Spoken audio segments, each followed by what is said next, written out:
središča, vse kateheze, ki ste jih namenili našim otrokom.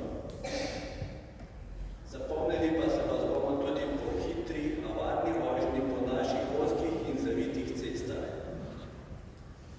Najpomembnejše pa je bilo zgrajeno in nikdar prelomljeno medsebojno zaupanje med aktivnimi člani župnije in vami na gospodarskem, duhovnem in drugih področjih.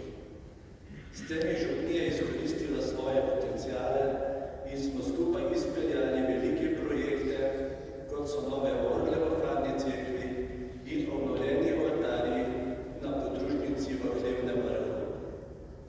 Trdno sem prepričan, da je v vedno manjšem številu duhovnikov to primer dobre prakse za celotno škofijo.